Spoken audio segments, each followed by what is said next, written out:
Hey guys, let's get more news about Steelers, but first, don't forget to subscribe and leave your like. Steelers rookie QB drafted by UFL team. Pittsburgh Steelers rookie quarterback John Reese Plumlee was drafted 3rd overall in the United Football League college draft by the Arlington Renegades. Plumlee remains on the Steelers roster, but he will have to decide if the UFL is for him should he not make the Steelers roster or practice squad following training camp. Plumlee is not the usual undrafted free agent quarterback signing. He played a bit of wide receiver in college before switching back to quarterback. After starting his career at Ole Miss, he transferred to UCF and attended the Shrine Bowl. During the spring, Plumlee saw work at quarterback but also wanted to diversify his usage. The team put him back deep as a returner and used him as a wildcat quarterback in the red zone. They say the biggest ability is availability, Plumlee said.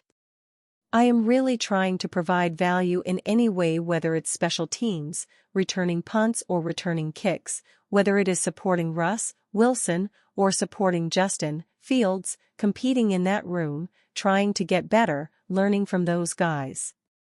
Plumlee signed with the Steelers because they were the one team that told him he could get a shot at quarterback first before branching out to other positions.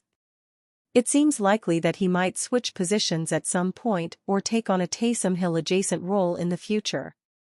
Plumlee has even started to work on special teams coverage units. I am really trying to expand my role, Plumlee said. They say never look over your role because I dreamed about being here, so I am trying to make the most of it while having fun with it. The Steelers will head to training camp with 4 quarterbacks, with veterans Russell Wilson, Justin Fields, and Kyle Allen ahead of Plumlee on the depth chart. If you purchase a product or register for an account through a link on our site, we may receive compensation. By using this site, you consent to our user agreement and agree that your clicks, interactions, and personal information may be collected, recorded, and/or stored by us and social media and other third-party partners in accordance with our privacy policy. Colin Cowherd ranks Mike Tomlin higher than top-tier NFL head coach. The Pittsburgh Steelers gave Mike Tomlin a 3-year contract extension during the 2024 offseason. Despite the head coach's brilliant track record and resume, this move was met with controversy as the Steelers are in the midst of a 7-year drought without a playoff win. Recently, prominent radio host Colin Cowherd ranked his top 10 NFL coaches on the herd. Unsurprisingly, Mike Tomlin made the list. But his ranking should be questioned, especially if Cowherd is considering recent success. To nobody's surprise, Andy Reid was the top coach on the list. It's impossible to slot anyone else at number 1 after winning 3 of the past 5 Super Bowls and playing in a 4th. After that, things get a bit dicey. Cowherd believes that Sean McVay is the second-best head coach in the league, followed by John Harbaugh and Sean Payton. Mike Tomlin is ranked 5th on his list of the top head coaches in the NFL. Interestingly, this ranks higher than 49ers HC Kyle Shanahan. We all know that, no matter what happens at this point, Mike Tomlin will be a shoo-in for the Pro Football Hall of Fame thanks to his legendary coaching career. Nobody is questioning what he did for his team in the past. He was phenomenal early in his head coaching career. But recent results have been less than spectacular. The fact that Tomlin has never had a losing record is an impressive feat. However, it becomes less of an area to boast about when you consider the lack of success this team has had in the second half of his coaching career. Over the past 13 years, the Steelers have won a mere 3 playoff games. Now trying to avoid going 8 straight years without a postseason victory, most head coaches would have lost their jobs for far less. In those games, Pittsburgh has been humiliated by double-digit losses. Fans will point to the fact that Tomlin did a lot with a little, a bad quarterback situation and an incompetent head coach. But this reasoning doesn't check out. Tomlin was solely responsible for hiring both Randy Fichtner and Matt Canada. This decision led to 5 years of poor performances on offense. Likewise, we all know that he has a major hand in what happens in the NFL draft. Tomlin was head over heels for players like Devin Bush, Artie Burns, and Najee Harris.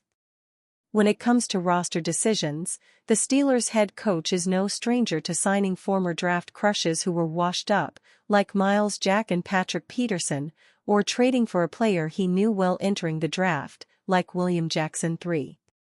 Meanwhile, Kyle Shanahan, who ranks 6th on Cowher's list of best NFL head coaches, took his team to the Super Bowl twice in the past 5 years and has played in 4 NFC Championship games during the span.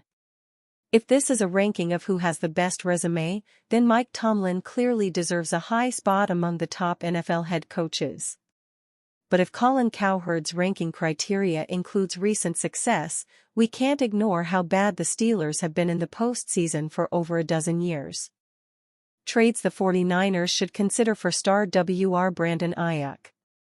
Despite the San Francisco 49ers digging their heels in on not wanting to trade All-Pro receiver Brandon Aiyuk, it's tough to see a deal getting worked out when neither side appears willing to bend a little in contract negotiations.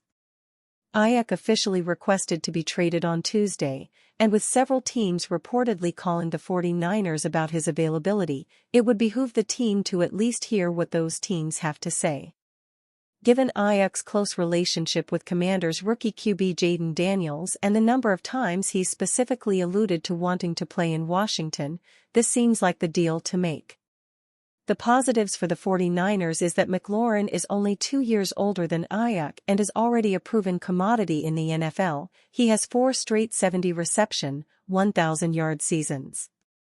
Plus, he's under contract for 2 more seasons at a very affordable $24.1 million in 2024 and $25 million in 2025, giving San Francisco an out after 2 years if it doesn't want to pay a 30-year-old in the $25 plus range.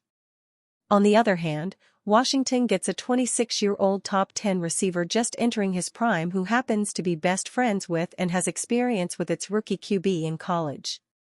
Adding Aiyuk would be the best thing the Commanders could do to help Daniels adjust to the NFL, and making a splashy trade such as this one is the kind of move a team under new ownership might make to generate even more buzz. Because the Steelers don't really have a second-tier receiver they can send back the other way who's better than what the 49ers currently have, Jauan Jennings, Ricky Pearsall, they're going to have to pay a little more, hence the inclusion of their first-rounder. But it might be worth paying if the team wants QB Russell Wilson to succeed. A depth chart of Aiyuk, George Pickens, Van Jefferson and rookie Roman Wilson reads much better than what Pittsburgh has now, and it gives Wilson 2 legit weapons on the outside capable of drawing double teams and opening up the opposite side of the field. Fortunately for the 49ers, they used their 2024 first-round pick on Pearsall, a human highlight reel capable of doing a lot of the same things Aiyuk does, and they brought back Jennings, who really came into his own in an expanded role last year when Deebo Samuel was injured for a few games. And though their passing game will be weaker without Aiyuk, it'll likely only drop from top 5 to top 15, and the prospect of adding additional picks next year in rounds 1 and 3 is tempting. And you fan?